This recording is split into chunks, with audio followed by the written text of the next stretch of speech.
Welcome, everybody. We are ready for another session of Sizzling Summer webinars. This is our fifth of 6 sessions that we put together based specifically on what the needs of the market and the industry are right now. And I'm excited about this one because I get to do this one alone. You know, the other ones we've been interviewing are other coaches who specialize in one area or another.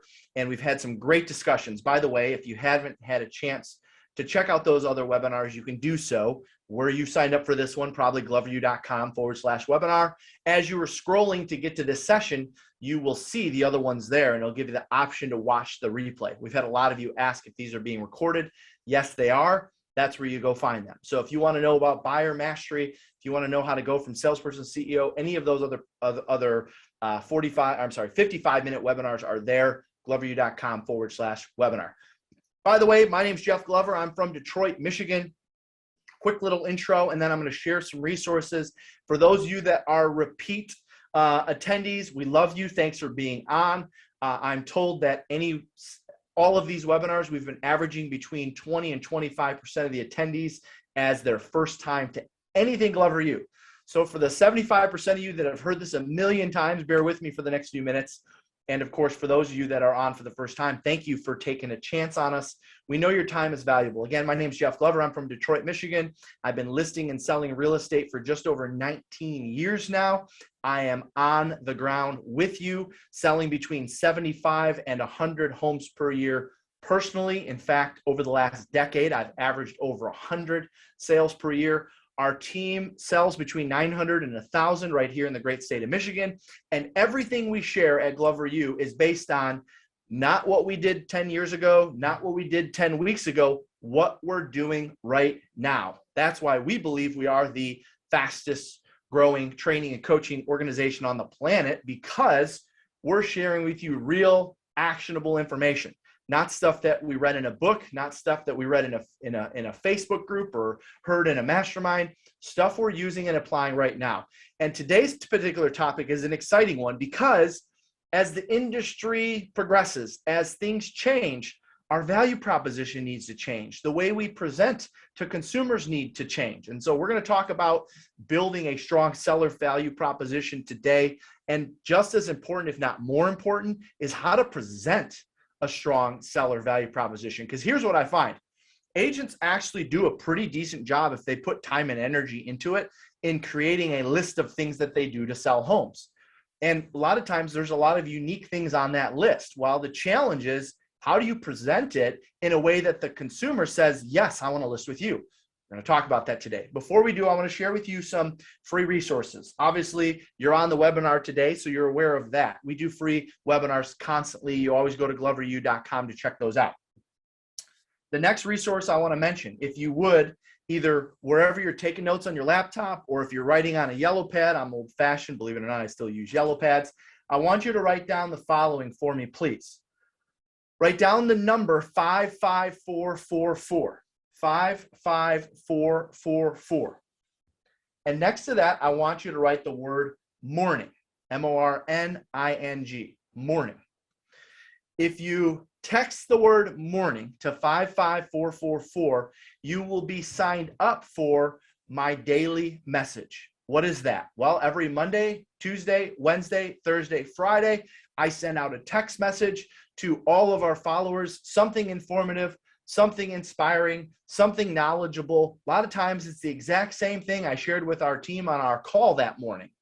So that way you can stay plugged in tune to everything that we're doing. There's no sales pitches in there. You know, from time to time, I might say we've got an event coming up next week, but for the most part, every Monday, every Tuesday, every Wednesday, every Thursday, every Friday, I'm sharing with you knowledgeable, informative, inspiring action ideas, marketing ideas, scripts, all through that message. It's a free text message, absolutely no cost to sign up. How do you sign up? You text the word morning to 55444. Morning to 5, just like if you were texting a new friend, you open up a text chat, send out the word morning to that phone number, 55444. It's 5 digits. How it works, I don't know, but it does. All right. Next, the Glover U Inner Circle. Many of you are already probably in this. That's maybe how you heard of today's session, which, by the way, tomorrow we've got a really great one with Greg Erlinger. Him and I are going to go back and forth on becoming a marketing master. this same time tomorrow, so make sure you join us for that. Where do you find out about stuff like that? You join the Glover U Inner Circle. It is a free Facebook group. Again, I know 70% of you are already in there. For the other 30% of you that are not, you open up your Facebook app, you click on the little magnifying glass on the top right-hand corner. It's going to bring up a search bar. You type in Glover U Inner Circle, and it's going to come up. It's free to join. Generally speaking, when you request to join, you're let in there after about 24 hours. While you're joining, it's going to ask you if you'd like to subscribe to our Glover Gazette. All right, this is a quarterly publication. Our next one is in the works right now. It's about 45, 50 pages of all real estate related information for brokerages, team leaders, listing agents, lead listing agents, you name it. It's all sales and business related. It's an absolutely free publication. In fact, 35,000 copies of these go out to realtors across North America. Go to when you're joining the Inner Circle, it's going to ask you if you want to sign up for this. Just put in your mailing address or wherever you want it sent, and we'll send it out to you, again, absolutely no cost. That's called the Glover Gazette, and you can get that through joining the Inner Circle. Last but certainly not least, I know a lot of you are podcast fans. It's my recommendation for those of you that are podcast fans. There's 5 days per week: Monday, Tuesday, Wednesday, Thursday, Friday. You listen to a different podcast every day of the week, right? Maybe on Monday, you listen to John Maxwell. Maybe on Tuesday, you listen to a comedian. On Wednesday or Thursday or Friday or whichever day, I would suggest you choose ours. And it's called the Live Unreal Podcast. That's called the Live Unreal Podcast. Live Unreal Podcast. Once per week, we drop a new episode of something we're talking about relating to the real estate business, a new strategy, a new idea. From time to time at our events, we'll take a breakout session from our event and we'll share that on the podcast as well. Absolutely free of cost, no charge for you to have access to that. And again, that's called the Live Unreal Podcast. Okay, so thank you for bearing with me for the first 7 or 8 minutes on the free resources. I wanted to make sure I got those out to the 20 or 25% of you that are on here for the first time.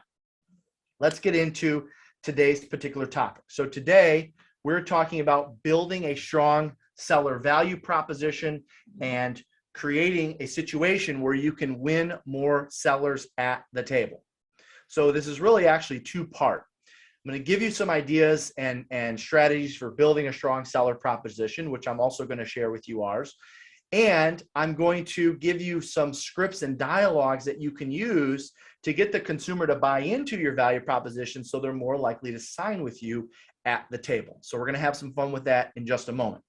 Before we do, I want to have you write down, and some of you that were at our event in Traverse City this past July, you're familiar with this. So for the few of you that were at that event, bear with me for this next 7 or 8 minutes as I go through this, but I want you to write down, or if you missed this portion, this is a good makeup session for you then. I want you to write down 5 reasons why focusing on sellers is more important than ever right now. Go ahead and write that down or type that into your notes. 5 reasons why focusing on sellers is more important now than ever. Because we're going to lay the foundation and then we're going to get into the value proposition stuff. 5 reasons why focusing on sellers is more important now than ever. All right. And for those of you that were at the retreat, just bear with me for a moment while I get to these. I promise I'll get to the good stuff. Reason number 1, ready? Because the path of most resistance leads me down the path to most freedoms. The path of most resistance takes me down the path to most freedoms. I mean, think about this. In the real estate business, it's very high rejection. All right. So if it's high rejection and I'm getting a lot of resistance up front, that's a good thing. That means I'm heading down a path where I'm going to have more control over my schedule. And of course, I'm going to have more time for myself. I had this quote in my office for years and years. It's now actually out on the wall in the lobby of our office. The more rejection I get, the more money I make, period. The more rejection I get, the more money I make. The more I put myself in situations where I'm being rejected regularly, which we are by sellers all the time, the greater chance I have of hitting my goal. So the path of most resistance actually leads me down the path of most freedoms. Think about it. Buyers drive you around like crazy today. Write an offer here, it gets rejected. Write an offer here, it gets rejected. Go show more homes, inspection falls apart. There's a lot of resistance in working with sellers, right? You know, they're challenging you on your commission. They're challenging you on the price of their home. They're challenging you on price reductions once you have their listings, as you may be experiencing the market starting to soften a bit. There's a lot of resistance in working with sellers, but you know what? At the end of the day, the path of most resistance is what's going to take me down the path of most freedoms. Number two reason why mastering sellers is critical right now: market conditions. Go ahead and write that down, market conditions. And for those of you that were at the retreat up in Traverse City, and if you're wondering, what's this retreat, Jeff? We do 2 main events per year. We do one in the summer in Northern Michigan, and we do one in the winter in Orlando, Florida. It's called the Live Unreal Retreat, which takes place in the summer. The Live Unreal Summit takes place in the winter. Market conditions, I wrote down, if listings are down, I'm going to get more of them, period. If listings are down, I'm going to get more of them. That is my mentality. If listings are down, my mentality is I'm going to get more of them. Why is that? Because the average agent in my market is buying into this idea that if listings are down, they're going to take less. Think about that for a second. It's just kind of human nature. Well, if listings are, well, no wonder why my listings are down, because there's less listings available in the market. Well, gosh, if there's less homes coming on the market, I guess that'll mean that I'm going to have less listings taken. That is the average real estate agent's mindset. My mindset: if listings are down, I know my competitors are buying into this idea that listings are down. I'm going to go get more of them. And by the way, this isn't just a silly mindset. There's actually factual data to back this up. For those of you that were listing and selling real estate alongside myself back in 2005, when the market was at its all-time high, in fact, obviously now we've got a new peak. Back in 2005, that was our last peak. And at that time, we had about 1.2, 1.3 million realtors in the US. And we were selling about 5 million homes, okay? 1.2, 1.3 million realtors selling 5 million homes. Not bad. Well, when you fast forward to 2010, and the amount of agents selling real estate dropped from 1.2 down to 800,000, or about a 35% decline. I mean, think about it. Most brokerages, most offices were cut in half, a lot of them. A lot of them closed, a lot of them merged. We went from 1.2 million realtors to around 800,000 realtors. And oh, by the way, sales only went from about 5 million to 4.6 million, right? So if you think about it percentage-wise, the sales only dropped by maybe 18% at the most, but the amount of agents available to work that business dropped by 35%. So what does that mean? That meant then there was actually more to go around for those that worked at it every day. And so that market taught me that if I make the decision to get a greater market share of anything I want, I can go get it. Now, of course, I have to come up with ideas and strategies and marketing and scripts, and I have to work hard. But if I don't have the mentality, then am I going to put in the time? Probably not. So moving forward, I want you to think about the rest of the year. If listings are down in my market, I'm just going to go get more of them, because your competitors are buying into the fact that they're down. So the market's down, so they're down.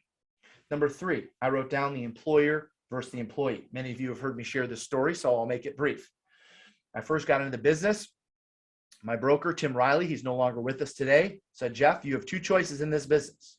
You can either be an employer, or you can make the decision to be an employee. I said, Tim Riley, what do you mean by that? Okay, I'm brand new, sitting in his office, 18, 19 years old, thinking, how am I going to succeed against all these old timers, right? Well, when you're 18 or 19 years old, anyone that's in their 30s is an old timer, right? I'm realizing that now. I'm like the old timer. So I'm sitting in his office and I'm wondering, how am I going to succeed, Tim? And he said, Jeff, you first need to make a decision. You're either going to be an employer or you're going to be an employee, okay? Well, which one, Jeff? Well, I don't know. Tell me the difference, Tim. Obviously, employer sounds better just when you compare the two, knowing what I know.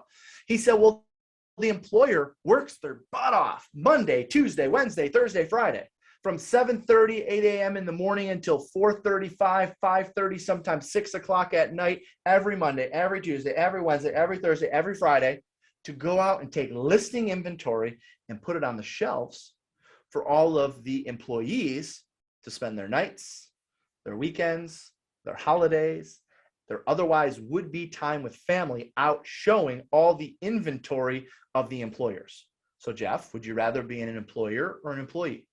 Tim, based on that, let's go. I want to be an employer. And so I made the decision within a month and a half of being in the business. I think I was 40 days into the business as I'm sitting in his office wondering how I'm going to succeed at this. I made the decision that I was going to be a great listing agent. I made the decision that I was going to be an employer, not an employee. Number 4, why this topic is so important right now before we get into the actual topic itself. I wrote down the ROI on your TIME, ROI on your time. The ROI on your time. We did a study a few years back that found that the average buyer transaction takes about 38.5 hours to transact. Comparison, the average seller transaction, 19. 38.5 hours for buyer sales, 19 hours for a listing sale. All right, well, that tells me I can do about twice as much business in focusing on sellers. So now it becomes a higher dollar per hour that I'm earning because of my focus on sellers. And finally, reason number 5 is just simply, as you know, buyer deals are just tougher to get done today. Buyer deals are just tougher to get done today, right? You know, show 2 or 3 homes, write an offer, it gets rejected. Show 2 or 3 homes, write an offer, it gets rejected. Show 2 or 3 homes, write an offer, it gets rejected. So those are the 5. Now, of course, I know it's softening, which I love that. You know, a softening market is a good thing for us, especially for listing agents. You realize your value as a real estate agent increases as the market softens. More sellers are likely to hire a professional to help them when the market softens. So this is a good thing. If you're experiencing a little bit of a softening in your market, trust me when I tell you that's a good thing, especially if you're a listing agent. And if you're a buyer's agent, it's not a bad thing either. Now, I know a lot of agents who work with buyers are going to say, thank gosh, I won't have to compete with 18 other offers on this listing.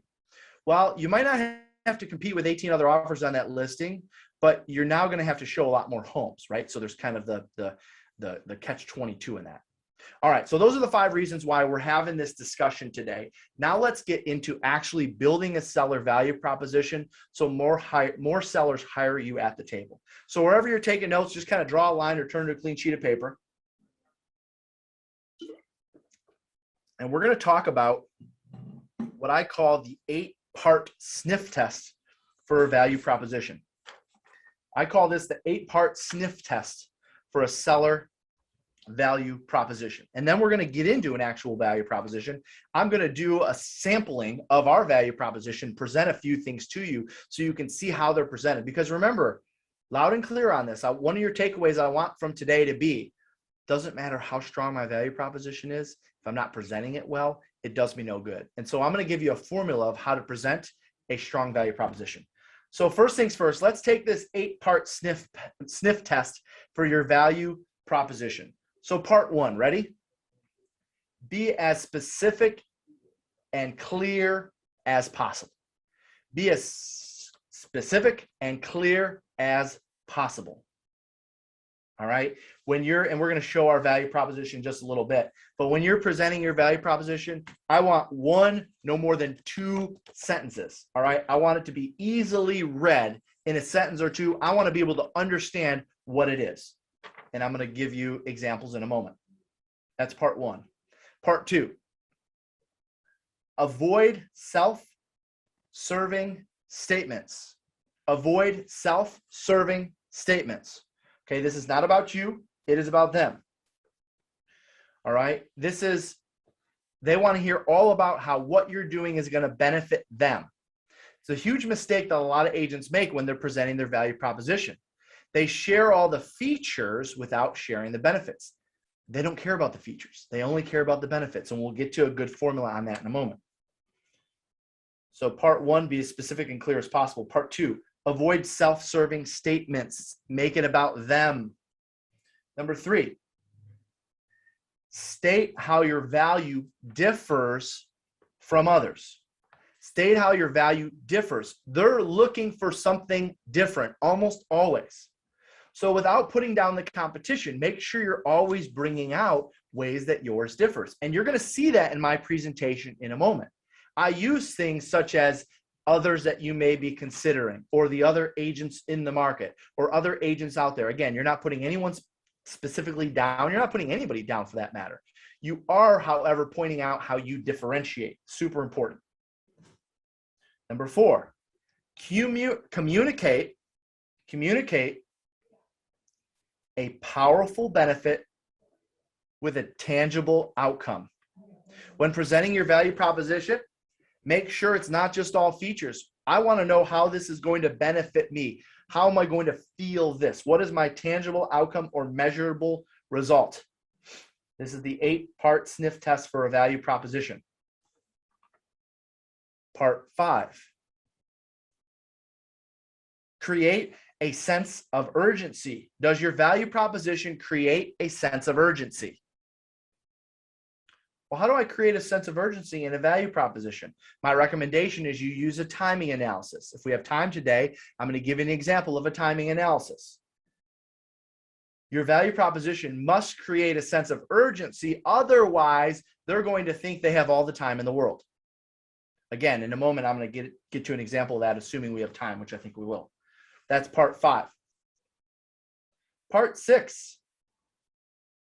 Does your value proposition mitigate the seller's potential risk? Does your value proposition mitigate the seller's potential risk? In other words, does it talk about appraisal issues? Does it talk about inspection issues? Is there a way that you could clearly, in a sentence or two, explain the issues that we're having in listing and selling property today? Mitigate their risk. That's number 6. Number 7. Each part of your value proposition must be clearly understood in 5 seconds or less. Each part of your value proposition must be clearly understood in 5 seconds or less.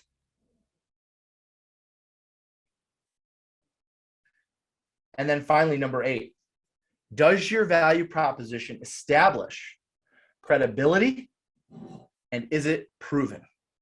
Does your value proposition establish credibility, and is it proven? In other words, does somebody look at your value proposition and say, man, this guy or this gal is proven. Wow, they are credible. Does it do that? Credibility and proven. So that is the 8-part sniff test for a value proposition. So in a moment, I'm going to go through our value proposition, but I want to share with you just a couple things. I want to make sure that you're having a discussion with your consumer about the difference. Write this down. Make sure you know and understand the difference between institutional and promotional advertising. There's 2 different things there.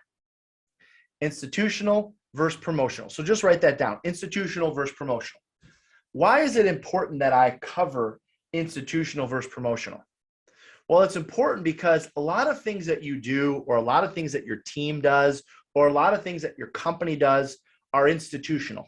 Things that promote the company, things that promote the team, or things that promote you as an individual agent if you're a solo agent. There's a lot of things that are done to promote you, your brand, your team's brand, your company's brand. And what we have to do a better job of as listing agents is communicating and articulating to the consumer that there's just as much, if not more, value in the institutional marketing as there is in the promotional marketing. So in a nutshell, institutional marketing is marketing to promote the company, to promote the team, to promote the individual. It's also known as your brand today. And that could be your personal brand. That could be a combination of your personal brand plus your team's brand, or your personal brand plus your brokerage's brand. Anything you do to promote yourself to get more business, more listings, more buyers, more sellers, that is considered institutional advertising. On the other side of the coin is what we call promotional advertising. And promotional advertising is everything you do to promote a specific property or the features of a specific property. That's called promotional advertising. That is when a seller says, well, I get all the marketing you guys do, but what are you going to do to sell my home? They want to know the specifics of what you're going to do to sell their home, step-by-step specific. That's called promotional marketing. My recommendation, you spend just as much time, if not more, on selling them and showing them how institutional advertising is just as effective, or if not more, than promotional advertising. Because what happens is they see all your institutional advertising. right? They see you on social media, or, maybe you have a billboard in your town, or maybe you've got a good web presence on Google, or maybe your brokerage is very well known. That's all considered institutional marketing, institutional advertising. That carries a lot of weight. That has a lot of value if you make it part of your value proposition. And so you'll see in a moment when we pull up our seller value proposition, how I present the difference, or how I essentially link the two together, how institutional advertising, this is your goal. The seller needs to understand that institutional advertising actually does benefit them. It actually is going to be one of the keys in getting their home sold. And then, of course, promotional advertising, that's an easy one. Well, that's everything you're doing to promote their specific property. All right, whether you're advertising it on social media, you're holding an open house or broker open or tours or whatever you're doing. So I want to make sure moving forward, you have a good understanding of the difference between institutional and promotional advertising, and that you're presenting both on listing appointments and making sure they understand that the institutional marketing is just as powerful as the promotional. It's super important that you're presenting both of those as equals. Otherwise, they're going to think, well, that's great, Jeff. I know you guys have a great reputation. I know you guys do all the social media. I know you have billboards. I know you do advertising. I'm familiar with your company, or I see your signs, but how is that going to help me? Well, Mr. and Mrs. Seller, we have people that reach out to us and say they want to work with us to help them find a home. Many times they're selling their home in Royal Oak and they're moving to Rochester. And when they call us to sell their home in Royal Oak because of our brand, or because of our marketing, or because of our advertising, and they become a buyer for us in Rochester, that actually means we've got a greater chance of double ending your property. And can I explain the benefits of double ending your property? And of course, you guys know what the benefits of the seller could be in that case. You present that however you want. But I wanted to start off today's topic after I went through the 8-part sniff test with, okay, now that we're going to get into the actual value proposition, how good of a job are you doing presenting the difference between institutional versus promotional? Because if you do a good job presenting institutional, and you do a good enough job in presenting in a way that it's almost as good, if not more valuable, than what you're going to do individually, meaning all of your action items promotionally, or to do promotional marketing for their property, then you're going to find your conversion rate go through the roof. You're going to find that more sellers are going to hire you at the table, because they are now linking the two together. They're now linking the idea that because you do so much advertising at your company, or so much marketing online, or so much branding through social media, that's actually going to help them sell their home. And that is our job today in 2021, to help sellers understand that institutional advertising is just as important, if not more important, than promotional. And in a second, you're going to see how we do that. So I wanted to make sure we covered that. Okay, so I'm going to share with you, before I go through a few items on our plan of action, I'm going to share with you 4 steps in presenting a value proposition. So write this down. 4 steps in presenting a value proposition, or what I would call high-level feature and benefit selling. I mean, what you've heard for years, features and benefits, right? We're accustomed, when you're a customer. In fact, for those of you that subscribe to the daily message, this was yesterday or today's message. I talked about how we're programmed as consumers to hear a feature, and instantly our mind goes to, okay, how is this going to benefit me?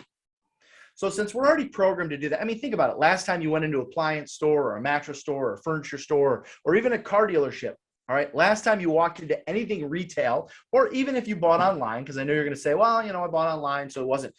I promise you, you're looking at how things are going to benefit you. So when the salesperson is saying, oh, this mattress has 837 coils compared to that one at 647, your mind instantly goes to, well, how does 225 more coils benefit me? So the key when we're presenting the plan of action is to come with a benefit the moment they're wondering it. Because if you can answer that question in their mind the second they're thinking of it, you're going to gain a higher level of rapport, and they're going to buy into more of what you are presenting to them, which is going to increase your conversion ratio at the table. So let me share with you the 4 steps to presenting a value item.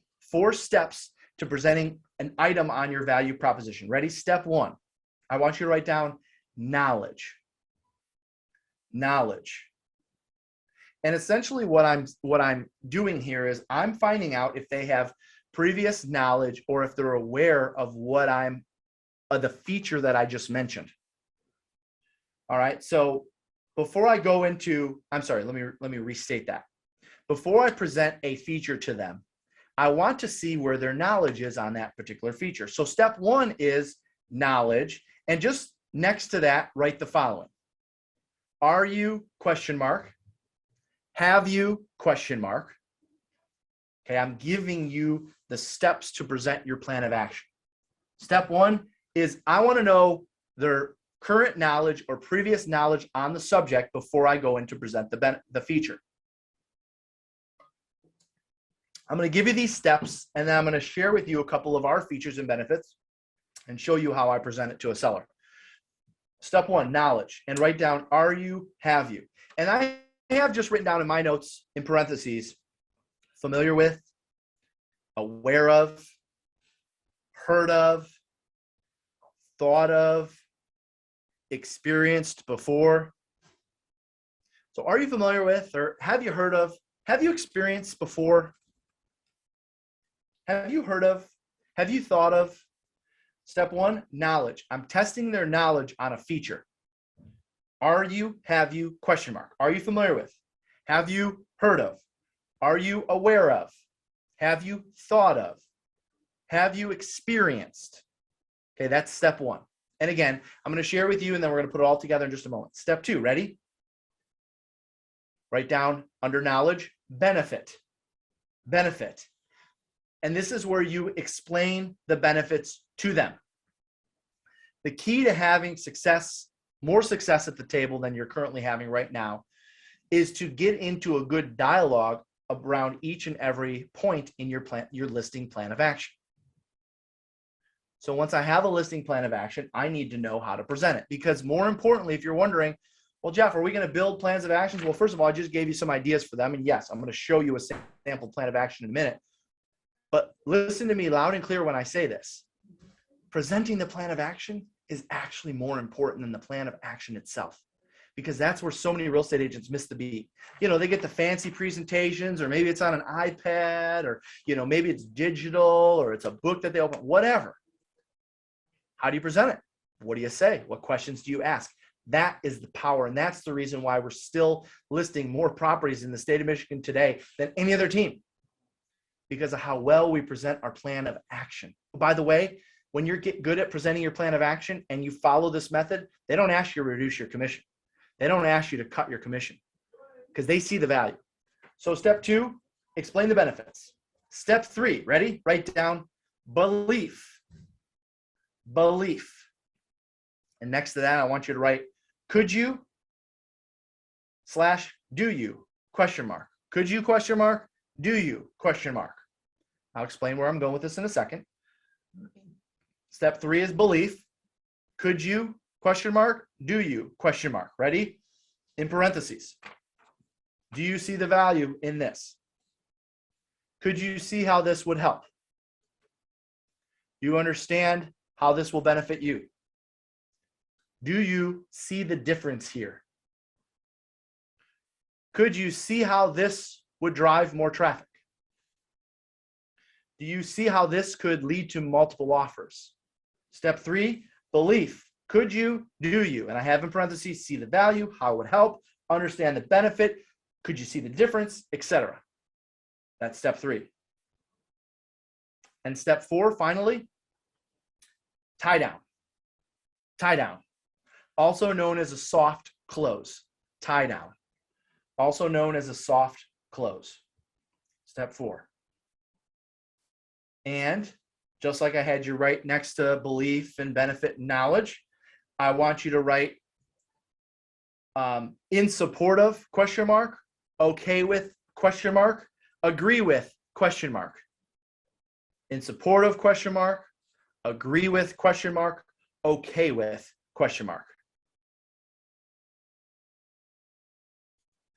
In other words, you're comfortable with us deploying this tactic. You're okay with us using this strategy. You're in support of this technique for selling your home.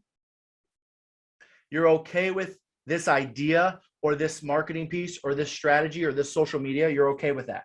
Great. You do not move on to your next action item on your plan of action until you get confirmation. And that's essentially what you're doing in step 4. So you have step 1, knowledge, step 2, benefit, step 3, belief, and step 4, tie down. And I'm going to show you how to now take items on your plan of action and put that formula in place. So if you would, behind the scenes, pull up our plan of action, please. I want to share with our group an example of what our plan of action looks like. Thank you. So you might have to move your screen around to see it. Okay. This is a sample of our listing plan of action. This is what we take out on listing appointments today. By the way, I know we have a lot of you that have already asked, Jeff, when is your next session of listing mastery? All right. If you want more information on that program, I'll talk about it at the end. So this is our plan of action. When I go on a listing appointment, I'm putting this in front of a seller upside down, or if I'm next to them. And I'm going to share with you a couple of the items on here, how I put this 4-step formula in place. Because remember, it's not so much what's on here, it's how we present it. So I'm going to jump to step 4 on our plan of action. The plan of action reads, clear and concise. Remember, one or two sentences at the most. Exclusive client relation system to allow for instant follow-up with buyers and constant communication, AKA a CRM. Now, stepping out of the role play for a second, you and I know that not all agents use a CRM. You and I know that a lot of agents have a CRM and they don't use it to their fullest ability. I know that we use ours to our fullest ability. So when I'm going on an appointment and I'm explaining this one to a potential seller, watch how I use the formula. So if you can imagine, I'm in front of a seller and I'm going to do a live role play, but like with myself. All right. So, you know, I'll try not to, change my voice too much, but you'll figure it out. All right. So Mr. and Mrs. Seller, are you familiar with client relation systems, client relation management systems? Are you familiar with? Step 1, I'm trying to get their knowledge. Oh yeah. CRMs. Yeah. I use one at work. Great. Well, one of the differences between our CRM and many of the other agents that you may be considering is we have a feature that ensures we have a response to every single lead that comes through within 5 minutes. Why is that? Well, that's because all of the studies tell us that we have the greatest chance of converting the lead to a showing within 5 minutes. Otherwise, our chance is gone. So we have an exclusive client relation management system that helps ensure that we are responding to leads within 5 minutes. Do you know that the National Association of Realtors does a study every year and they survey realtors? It's called the National Association of Realtors Home Buyers and Sellers Report. Every year they ask realtors, what is your average response time? Or they ask consumers, what is the average response time? Do you know it's 1 to 2 hours? And do you know that most consumers expect a response within 5 to 10 minutes? So could you see how working with a team that has an exclusive CRM that ensures that we respond to leads within 5 minutes could be a benefit to you? Could you see that? Absolutely. So then obviously, the more leads we respond to, the greater chance of having more showings on your home. Would you be comfortable with us utilizing our CRM approach while selling your home? Yes, Jeff, we would. Great. So that is just one example of how I took one action item and I took it through the 4 steps. All right, let me give you another one. Okay, number 6. Now on the plan of action, it's pretty basic. Install a for sale sign with the text code to capture buyers instantaneously. This helps capture twice as many buyers. Now, for those of you that are real estate agents, obviously you're aware that's pretty common. Not everyone uses it though. So if not everyone uses it, I can say this is how we're different. So I might say, Mr. and Mrs. Seller, in doing your shopping, I mean, you've been driving around and doing research online. Have you been paying attention to the yard signs at all, the real estate signs? Well, what do you mean, Jeff? Well, are you familiar with some of the real estate signs that have a phone number to an office? Some of the real estate signs that might have a cell phone number to the agent? Or have you seen the riders with text for info? Oh, yeah, we've seen all that. Again, step 1, knowledge, testing their knowledge. Great. Well, we use a text for info service. Why do we use that? Because this ensures that we never miss a lead. You see, most agents today, or most brokerages today, they include an office number and a cell phone number on their sign. where we're doing everything we can to drive traffic to the text. Why is that? Well, that's because if a consumer calls into a phone number and they don't get a live person instantly, they're hanging up and they're calling somebody else. We also have found that consumers are more likely to text for info so they can get an immediate response. Well, while they're doing that, guess what's happening? We're actually capturing their telephone number. And then within 5 minutes, that same CRM, that same system we just talked about, is sending it through to our agents so we respond within 5 minutes and get a quick response to that lead and potentially turn that into a showing. It's also important that we do it while they're in front of the sign, because their emotion or their likelihood to say yes to us is a lot higher when they're in front of your house than when it's been an hour or two after they're on to something else or maybe at their next event. So could you see how us utilizing a text for info service on your sign could be a benefit to you? Oh yeah, based on that, absolutely, we do. Great. And you're okay with us installing that service on your sign and using it as another way to drive traffic? Sure, not a problem at all, Jeff. Boom. There we go. Step 1, step 2, step 3, step 4. Now, you might be wondering, Jeff, are you doing this on every single one of those action items? No, I'm not. I'll tell you, out of the 17, I'll probably do it on 8 to 10. Usually about halfway through the listing presentation, they'll stop me and say, all right, Jeff, we get it. You guys do a lot to market homes. What's the next steps? And that's what you want. Because, by the way, following that process is going to cause them to not only buy into what you have to say, it's going to increase the level of rapport. You're building value. I'll give you one more example. All right, so let's just look at number 9. Make your home show better than the competition with professional photography. Again, does every real estate agent in your market use professional photography? No. So that is a differentiating factor. I don't care if 90% do. I don't even care if 99% do. As long as not all 100% do, you can say that's something that's different. So I'll say, Mr. and Mrs. Seller, are you familiar? Obviously, you've been looking online. Have you been paying attention to the type of photography and the photos that you're seeing on listings? Oh, yeah. I can't believe some of the photos. You can tell, I've seen pictures where agents are taking a photo and they're in the mirror, or they're using their cell phone, or there's still snow in the photos. Yeah, unfortunately, we see that all the time. And we actually have an in-house photographer. So I'm not even hiring a third-party contractor that could be, reliable, could not be reliable. We've got somebody on staff 6 days a week to go out and shoot all of our listings. That's all they do, is shoot real estate photography. So could you see the benefit in listing with a team that has somebody on staff 6 days a week, and that's all they do is shoot real estate photography? Yeah. Oh yeah. That makes sense, right? Because you got some agents, they'll hire wedding photographers, they'll hire events photographers. Hey, are you available this weekend? I need a favor. We've got somebody on staff, that's all they do.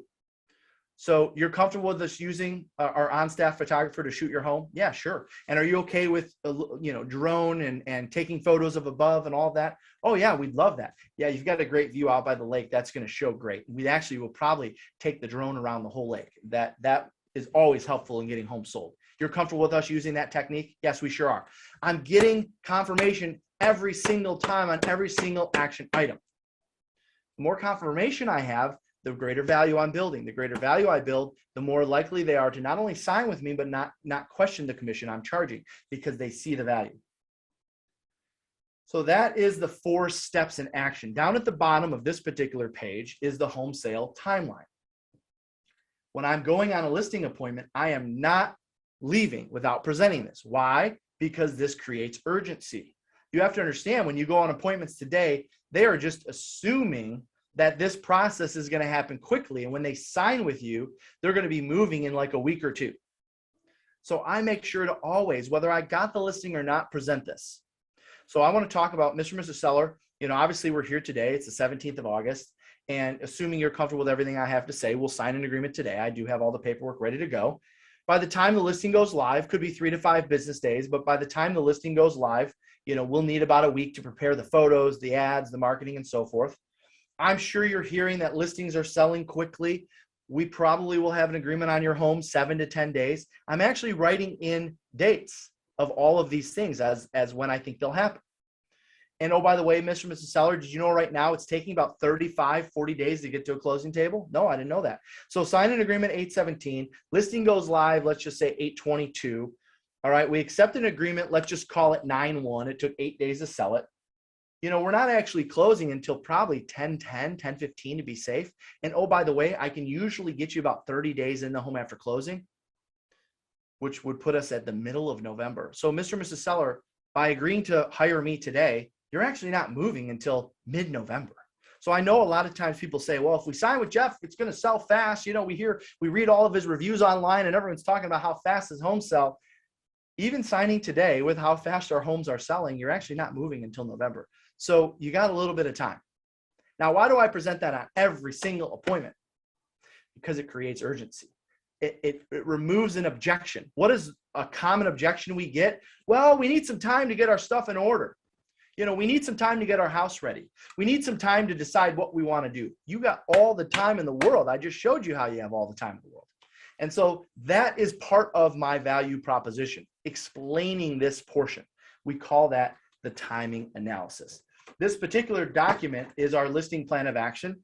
This is something that we help people build through our listing mastery program. I know many of you have probably been through it. It's been one of our longest standing programs, and it's one of our most populars because it is the only one that I do. Everyone should have a listing plan of action for buyers, for sellers. You should also have a listing plan of action for high end. You should have a listing plan of action for middle of the road houses. You should also have a plan of action for low end. Why is that? Well, if you take out a high-end listing plan of action, something that has sampled homes of, 800,000, 900,000, you go on an appointment of 200,000, they're going to think that you're going to be too busy for them. But on the contrary, if I'm going on an $800,000 or $900,000 listing appointment and I'm bringing out something that has a $200,000 looking house on the front of it, they're going to think I don't handle enough homes in their price range. So think about that as you're building your value proposition. I would consider that I would suggest you build a value proposition for different segments. So there you have it. There's a sample of our value proposition and the 4 steps. Okay, a couple other items before we wrap up today. I want to make sure that your value proposition includes what we call a what happens next book. A what happens next book. Essentially, and of course, those that take our listing mastery, they get a copy of this. But what it is it answers all the questions that the seller will have from the time they hire you until the time the sale goes pending. Think about all of the stuff that comes up from the time they sign an agreement with you to the time they get a call from the photographer, what the photos look like, what the staging consultation looks like, what the showing time app is, what the lockbox, how that works. Create a value proposition or create a book that has everything from the time they sign until the time it goes pending. Why is that? Well, because if I'm on a listing appointment, you better believe, aside from timing, which we just covered, one of their other concerns is, well, what happens after we sign? When are we going to see you again? When are we going to talk to you again? What happens next? So I would encourage you to create a what happens next book that answers all those questions. And if you're walking out of a listing appointment without a contract signed, you better not leave without presenting the what happens next book. If you do get a listing contract signed, here's what's great. You can pull it out, leave it right on top, and ask them to review that after you leave. Sometime between now and the time our photographer's here, within the next week or so. What happens next book? As part of your value proposition, you should also include social proof. All right. Online reviews. Grab all your online reviews, put them into one place, put them in a printed document, put them somewhere where it's easy for them to access, and it's part of your listing presentation folder. And the last thing I wanted to address, because we get this question a lot from agents, is, Jeff, I'm not on a team, so I don't have all the fancy stuff that you have, or vice versa. We have agents that are on teams and they say, I lost a listing because they wanted to work with just one person throughout the entire transaction. So here's my recommendation while you're putting your value proposition together. Let me take a quick swig of water. Without talking down to anybody, make sure that you are talking about the benefits of listing with a team or the benefits of listing with a solo agent. You can easily come up with 6 to 10 benefits for each of those, right? Listing with the team, well-oiled machine. We got a photographer. We got somebody that handles listings. We got somebody who handles showings. We got somebody who puts a sign in. What are the benefits of having specialized people in each category? Make that part of your value proposition or your what happens next book. Or if you're a solo agent, Okay. You have to point out the benefits of being a solo agent. One-stop shop. You're dealing with the same person all the way through. You're not going to feel like you're getting passed around in the assembly line approach. You're dealing with me on everything. You have questions or issues or needs, you call me directly. That is the benefit of working with a solo agent, just as a for instance. Very important today because a lot of consumers are aware that there's teams and there's solo agents. Consumers are also aware of the differences to some degree. But when you're going out on appointments, I can promise you that they're looking for you to tell them whether you are part of a team or solo, and you better be explaining the benefits of whichever one you are. Because just as much as you explain the benefits of working with a team, a solo agent's going out on that appointment and they're explaining the benefits and the disadvantages of working with a team and the benefits of working with a solo agent, and vice versa. So make sure you build that into your value proposition. Okay, speaking of building a value proposition, I want to share with you, because a lot of people ask, we have probably once a week, somebody calls up to Glover U and says, hey, can I hire Jeff? I want Jeff to coach me. And the reality is, as much as I've loved coaching, I've done coaching for years, I don't coach individual agents anymore. I just coach our head coach, Kate Simon, who then in turn coaches our coaches. Of course, I have skill development calls and so forth with our coaches as well. So then the next question, when somebody says, well, how do I get to work with Jeff? The response that they give them is, there's really only one program that Jeff does today, and that is our Listing Mastery program. Now, why do I do our Listing Mastery program? Well, because as of this moment in the last decade, I'm still averaging between 7 to 15 listings taken per month. I mean, a bad month for me is like 7 or 8 listings. Right now, 7 or 8 listings a month in this listing scarce market with all the other stuff I'm doing. So this is the one thing that I've mastered at a very high level. In fact, again, over the last decade, I've sold on average over 100 sales a year because of my focus on listings. So what we did is we took everything we do from start to finish, from our listing lead sources to the scripts that we use, to the lead follow-up techniques, to our technology that we use, to the marketing that we use, to the actual listing presentation itself, and we put it together in one package, and it's called Listing Mastery. So you see they pulled that up on the screen there. Our next group is launching August the 23rd, the week of the 23rd. Gosh, that's next week. This is the chance to work with me directly. We keep the group small. We keep it to like 25 or 30 attendees, no more. So you have a chance to ask questions. It's 40 minutes of content and 10 minutes of Q&A. So we might be talking about, for instance, today we just finished our last session with our last group. I actually critiqued a listing presentation from start to finish. The members of the group submit their listing presentations and we critique them. Now, if you don't want yours critiqued publicly, that's fine. I can do that privately and just send you my notes. If you want info on this program, you can text listing to 55444, listing to 55444, and you can be in our next 16-week group. We cap it at 30 attendees. So once we're at 30, that's it. All right. From time to time, we do have people that ask to be moved to another program, and maybe, we have an opportunity to open it up to more, but 30 is the goal. All right. So there you see it. It's 16 sessions in a row. They're all on the same day and same time. It doesn't move around. They're always on Mondays. 45-minute Zoom discussions. And I'll tell you, for those that have been in the program before, you might be watching this now, we almost always go over. I almost always end up being 50 or 55 minutes of information because of the dialogue or the Q&A or whatever we're doing. You saw our listing plan of action. We actually build these in that course. I give you access to all of our listing material. Everything I take on a listing presentation, I give you access to our printer. I share with you essentially everything we're doing to take. By the way, our team is still taking 50 to 75 listings per month. 50 to 75 listings per month, even in this listing scarce market. So I share with you our sources of business, where they come from, personality styles. You actually will learn 4 different styles of presenting when you finish this course. What do you mean 4 different styles? I'm still working on one, Jeff. There's 4 different communication styles: high D, high I, high S, high C.